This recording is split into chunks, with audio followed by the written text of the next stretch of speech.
Hey Google, turn on dining light. Sure, turning on the dining light. What's up guys? Welcome back again for another parcel unboxing. And today we'll be having a diecast toy na nabili natin kay CC Toy Zone PH. Yan. It is a highly rated Facebook marketplace and got 2.1k followers as of today.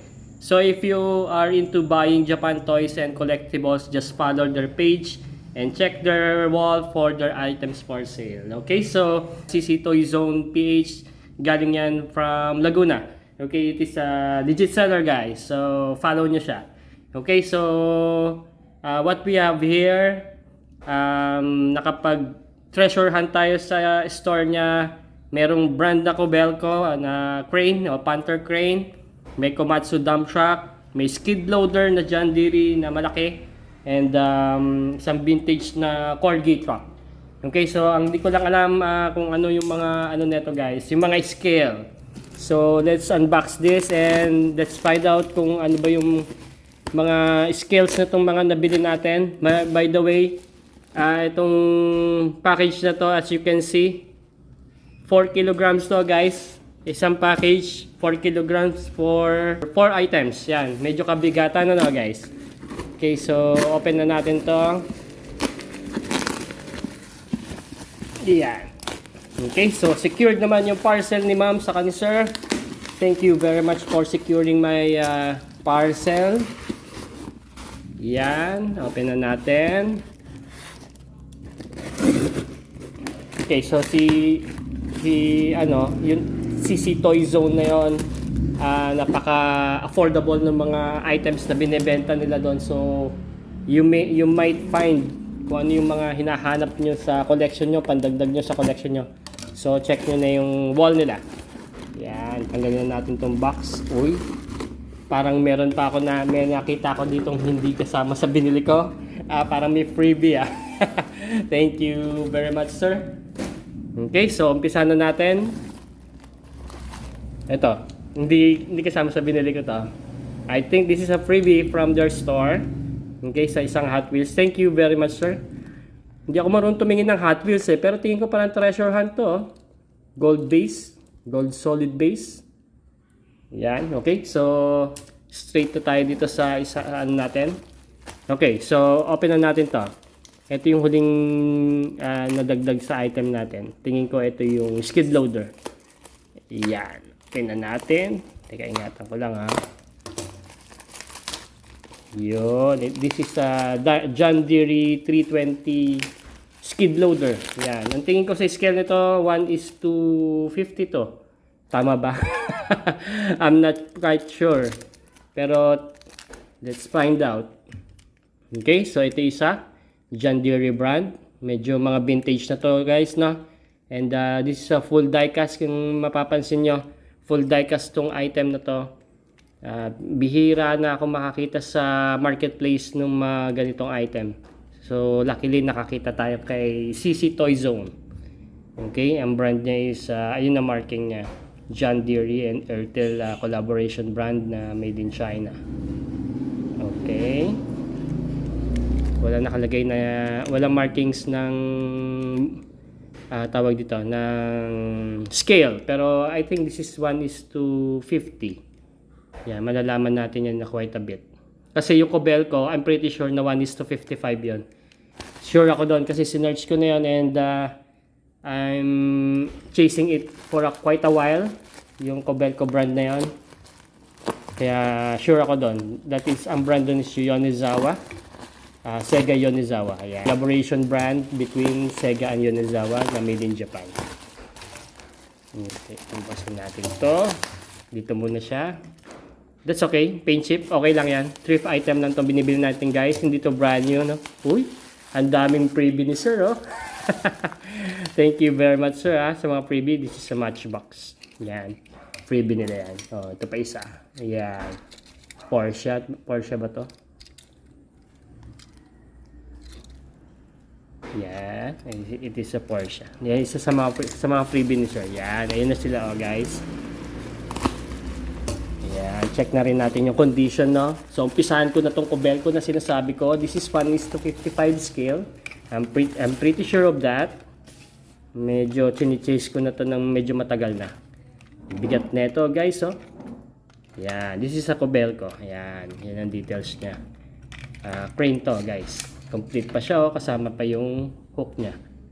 Yan. Ito yung hook niya. Complete pa siya. Ito yung niikot niya para may taas yan. Okay, so ang markings nito, as you can see, this is a Sega Yonizawa Kobelco Panther. Kobelco Panther 500. Yan ang scale niya, 1:55 diapet. Yan, Sega diapet Yonizawa. Okay. Ang bigat nito, pretty heavy to. Mamaya na natin check yung mga weights nito, no? And open muna natin kung ano ba itong mga nabili natin. Yan, talagang treasure hunt tong nakuha natin kay sir. Medyo matagal na ako naghahanap na itong Kobelco na to eh. But, kung may nakikita ko nito sa mga collector, hindi nila pinawawalan to. Kasi it's quite vintage. Mahirap na maganap niyan, okay? So ito isa. Yan, isa siyang Komatsu dump truck. Hindi to articulated truck, magkaiba 'yon. It's a mining dump truck. Yan. Ang tingin kong scale nito is 1:87. Yan. Chinek ko na rin to sa web. Kaya hindi lang ako sure. Kasi nga, hindi ko pa naman nahawakan yung items. Yan. Yan ang details niya. It is a dump truck. Okay. So, yan. Meron lang putol na isa dito. Madali lang gawa ng paraan yan. Re-reglo lang natin yan. Okay. So by the way guys, this is only a part 1, no guys, kasi because we have only limited time for viewing and for unboxing. Gagawa na lang natin ng separate review, yung individual toy review nito guys, no. So just stay tuned na lang. Ang model pala nito is Komatsu HD325. Yan, diecast din to guys. Yan, bihira tayo kumuha ng mix na na plastic and diecast. Bira tayo. Ito yung sinasabi ko sa inyo na vintage. Yan. Marami ako nakita missing part nito pero okay lang yan. This is a vintage. Talagang mahirap hanapin na to. Okay, so ang brand nito guys is Corgi Major Toys. Yan. Yan, so mga na to, mga early 2000 model, yan, itong Corgi brand na to. Isa siyang tow truck, I think. Yan, meron siya dapat ditong hook. Dito, ito yung mechanism niya pagka iniikot para mag-retract, saka mag-loose. Yan, magkaiba yung mechanism for left and right. Ano to tow truck to. Yan, ang ganda rin ito. Alam ko na itutungo to eh. Oh, yun. Oh, ganun siya. Vintage to. Ayan, mahirap hanapin tong talaga ng mint condition na to. At tawag dito, kung meron man nasa shelf ng mga collector yan, hindi yun pinapawalan. Uy, natitwist Para saan to? Okay, saka na natin busisiin yan. Yan, ganda rin na ito. Details ng truck na to. Oh, diba? Rubber tires. Okay. Alright. So, check na natin yung weights ng mga nabili natin. Bakit umabot ng 4 kilograms to? Okay, unahin natin tong Corgi. Ayan. Okay. So, itong Corgi, yan ang weight niya guys. 306 grams. Bigat, no? Pagka, natutuwa ako doon sa mga mabibigat na toys. Especially pag vintage, natutuwa ako sa ganito. May kasiyahang dulot sa akin. Ayan. Ay, may side mirror pa siya. Nabaliktad lang ba? Ang ganda, bigat na ito guys. Okay, so yung Komatsu na 1:87. Ito sure ako na 1:87 to eh. Ayun yung scale niya. Komatsu 1:87. Yan. Sure ako dyan. Kaya, yun ang weight niya. 130 grams. Para sa 1:87 na. Pero yung meron akong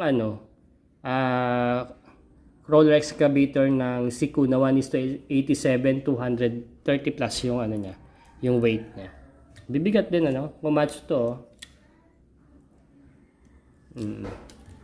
Okay, so itong John Deere na to, sigurado akong 1:50 to, guys. Yan ang bigat niya, 189 grams.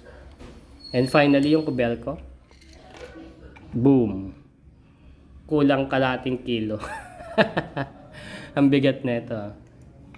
Ayan, ganda ng details na talagang Kobelco na to. Saka yung colorway ng Kobelco color niya. Talagang masasabi niyo yung Japan item to. Once na nahawakan niyo siya. Ayan, tapos extend to. Ayan, okay. So, as this moment, yan na muna.